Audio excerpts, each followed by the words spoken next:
This is, of course, just a symbolic demonstration in support of Vaclav Klaus in the Czech Republic, who is, of course, the last person standing in relation to the Lisbon Treaty and its ratification. As you know, referendums were denied in all EU countries apart from the Republic of Ireland, this state, and yet, of course, in many other countries, including the Czech Republic, there was strong demand for referendums on this treaty, which is, of course, the EU constitution in another form.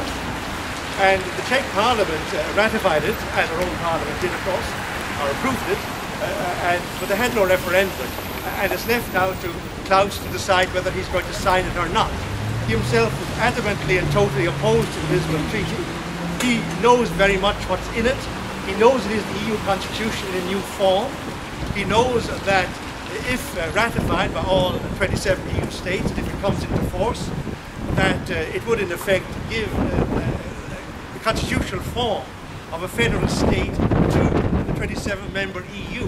It would in effect establish legally a constitutionally new union with its own legal personality for the first time, which would replace the European community that we joined 30 or so years ago in the case of Ireland, and we would all then be made real citizens of this entity.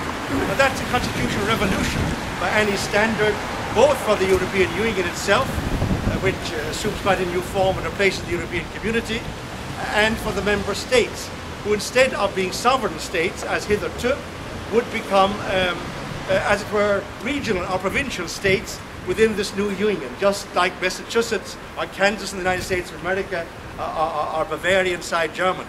Now those who oppose the Lisbon Treaty here, and the many who oppose it all over Europe, are well aware of that, and so is Klaus. He and the Czech Republic are under enormous pressures. We were bullied in the Lisbon Treaty referendum, the second one, to vote, to reverse last year's no vote. As somebody said, last year, in 2008, the citizens of Ireland, or of the Republic of Ireland, 26 counties, voted on the Lisbon Treaty. This time, they didn't vote on the Lisbon Treaty, they voted on being in or out of the EU, on whether they wanted jobs or not, or economic recovery or not, and of course everyone wants jobs and everyone wants economic recovery in face of the mess we're in. That's what people primarily voted on 3 weeks ago, rather than on the specifics of the Lisbon Treaty, which either a lot of people don't still know fully what's in the treaty, or else they just were taken in by the yes side message. It was, of course, a campaign of bullying, fear and intimidation. In my opinion, it was the fear of the people rather than the will of the people that was expressed 3 weeks ago. Now Klaus is under similar pressure, and the specifics of the matter are this: that the Czech Republic is very much concerned, not just Klaus, but all parties, and indeed public opinion as a whole. According to opinion polls, some 2/3 of the population of the Czech Republic support Klaus in his stand that changes should be made in the Lisbon Treaty, guaranteeing that the post-war settlement in the Czech Republic, particularly as regards the German-speaking areas around the border of the Czech Republic, should not be interfered with if the Lisbon Treaty comes into force. They're particularly worried, as we were worried, or many of us were worried, that the Lisbon Treaty, the EU Constitution, makes the Charter of Fundamental Rights legally binding for the first time, which means, in effect, that the EU will decide what the rights of all its 500 million citizens would be if it comes into force. And in the Czech Republic, they're particularly worried that the so-called Beneš decrees, whereby large numbers of Germans and Hungarians were expelled from the Czech Republic after the war, could be overturned by the EU Court of Justice in the context of attempting to assert rights to property and rights to citizenship under the Lisbon Treaty. It's none of our business really to go into the rights and wrongs of what happened after World War II, but large numbers of Germans at the time were regarded as having collaborated with the Nazis. They were expelled from the Czech Republic, and many of their descendants or their children, or some of them themselves survived, want their lands and property back. And that's naturally a very sensitive issue in the Czech Republic. So Klaus and others are afraid that if the Lisbon Treaty comes into force, if the Charter of Fundamental Rights is made legally binding, as it would be if it's ratified by all 27 states, everyone's made a real EU citizen, but then that people could take cases before the EU Court of Justice looking for their land and properties back under the right to equality, on the right to property, on the rights of EU citizenship, or whatever. So that is a big issue there. It's an issue on which 2/3 of the population of the Czech Republic back Klaus's stand. So the specific issue that's now confronted the EU heads of state and government is whether they can accommodate this particular view of the Czech president, which is supported by all the main parties and the public opinion in the Czech Republic. Well, there are two ways of doing it. Either they make a change in the Lisbon Treaty, which would require a special protocol that in turn would require ratification by all 27 states. And of course they'll do their damnedest to avoid that, because that would open a whole can of worms. Or they will try and, so to speak, promise that make declarations, rather like the declarations made here in Ireland about our concerns last year about taxation and neutrality and abortion, that these matters won't be affected. But these are political declarations which aren't binding in European Union law and therefore have no real legal weight in terms of being a satisfactory guarantee. So they might promise that in some future treaty they might retract from the provisions of the Treaty of Lisbon in some way. But can this be legally done? Most people think it cannot. So that's the big issue.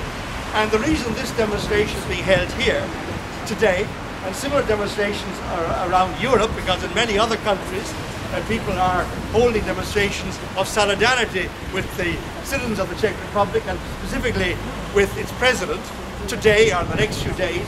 The reason is that, of course, there's an EU summit meeting later next week where this is going to be the principal item on the agenda.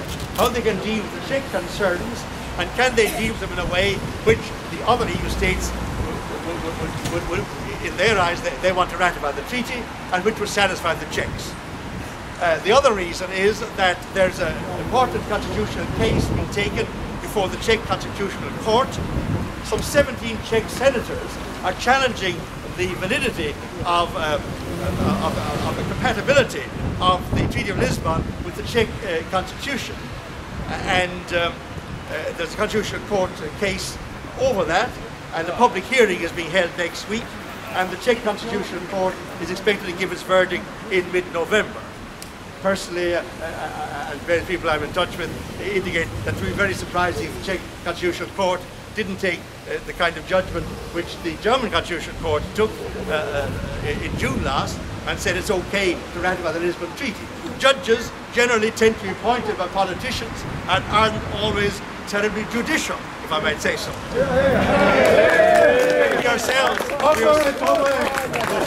We ourselves had good experience of that in our recent referendum, when Mr. Justice Frank Clark, in my opinion, completely failed to do his duty by in informing citizens how the proposed constitutional amendment would affect the EU constitution.